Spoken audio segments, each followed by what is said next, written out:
நாம் இன்றைக்கி தேர்ட் ஸ்டான்ஸாக பார்க்கலாம். 2 ஸ்டான்ஸாக முடிஞ்சாச்சு. இது memory poem.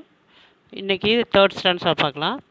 What hope shall we gather, what dreams shall we sow, where the wind calls our wandering footsteps we go, no love bids us tarry, no joys bids us wait. The voice of the wind is the voice of our faith. Sarojini Naidu. What hope shall we gather? What dream shall we sow? We don't pin our hope on anything in particular. We don't have great dreams and aspiration. அதாவது எங்களுக்கென்று எந்த கனவுகளோ கிடையாது, எந்த நம்பிக்கையும் கிடையாது. ஏன்னா இவங்க wandering singers. இவங்களுக்கு நிலையான ஒரு இடம் இல்லை.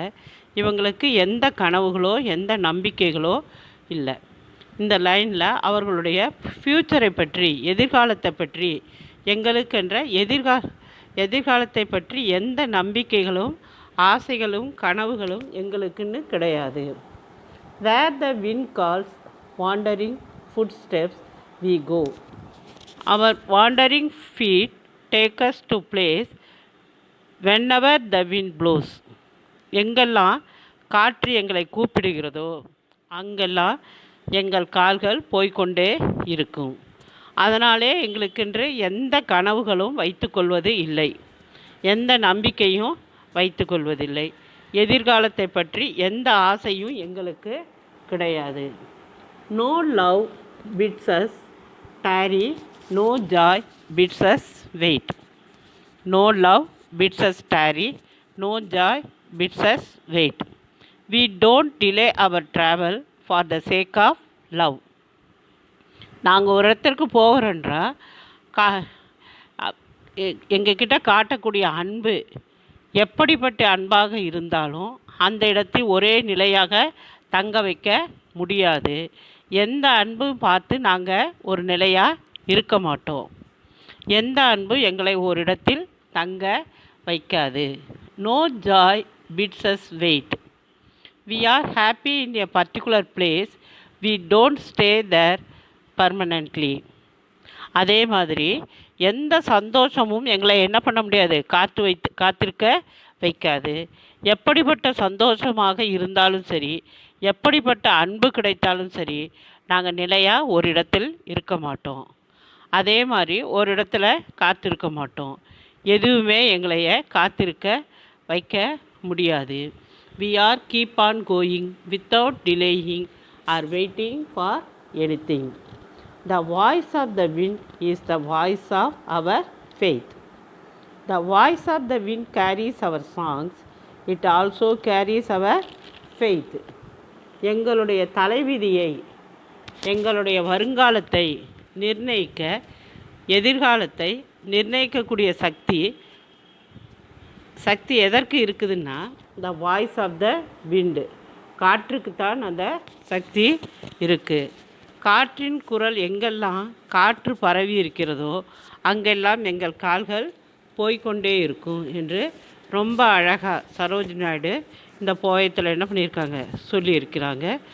வாண்டரிங் சிங்கர்ஸ் பற்றி சொல்லியிருக்காங்க. இப்போ தேர்ட் ஸ்டான்ஸால் அப்ரிஷியேஷன் கொஸ்டின் இல்லை. ஆனால் நம்ம 3 பேராலேயும் என்ன கொடுத்துருக்காங்க, ரைமிங் வேர்ட்ஸ் கொடுத்துருக்காங்க. அதை நம்ம பார்த்துக்கலாம். ஃபஸ்ட்டு ஸ்டான்ஸால் என்ன கொடுத்துருக்காங்க, ஃபஸ்ட்டு ஒன்றில் பாருங்கள்.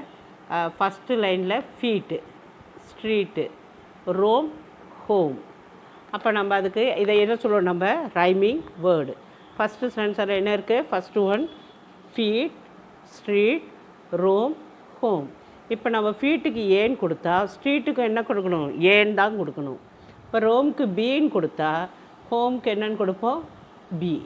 இப்போ ரைமிங் வேர்டுன்னு கேட்டால் ஃபீட், ஸ்ட்ரீட், ரோம், ஹோம்.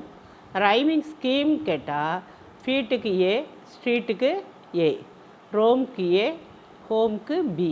அப்போ இந்த பேரால் இருக்க rhyming word rhyming scheme rhyming scheme என்னென்னா ஏஏ பிபி. அதில் இருக்க நெக்ஸ்ட்டு செகண்ட் ஸ்டான்ஸால் பாருங்கள். செகண்ட் ஒன்றில் பாருங்கள், ஃபஸ்ட் லைனில் ஷெட்டு, செகண்ட் ஒன்றில் dead, third one kings things. இப்போ rhyming word shed, dead, kings, things. இப்போ ரைமிங் ஸ்கீம் வந்து ஷெட்டுக்கு ஏன்னு கொடுத்தீங்கன்னா டெட்டுக்கு என்ன கொடுத்தணும்? ஏ. கிங்ஸுக்கு என்னது? A, sorry, B, B. இப்போ rhyming word shed, dead, kings, things. Rhyming scheme வந்து ஏஏ, பிபி. அடுத்து தேர்ட் ஸ்டான்ஸாவில் பாருங்கள். Sow, go, wait, faith. Third ஸ்டான்ஸாவில் சவ், கோ, வெயிட், ஃபெய்த். சவுக்கு ஏ கொடுத்தா கோக்கு ஏ, வெயிட்டுக்கு பின்னு கொடுத்தா ஃபெய்த்துக்கு பி. அப்போ இதில் ரைமிங் வேர்டு என்னது? சவ், go, wait, faith. Rhyming scheme வந்து ஏஏ, பிபி. இப்போ இந்த போயம் நான் முடிச்சுட்டேன். உங்களுக்கு இது வரைக்கும் நல்லா புரியும்னு நினைக்கிறேன். இப்போ இது மெமரி போயம் 3 பேராகவும் பைகாட் பண்ணி அதில் இருக்க அப்ரிஷியேஷன் பார்த்துட்டு நீங்கள் என்ன பண்ணுறீங்க? டெஸ்ட் எழுதுறீங்க. அடுத்து நாளைக்கு உங்களுக்கு நான் பேராகிராஃப் நடத்துகிறேன். Thank you children.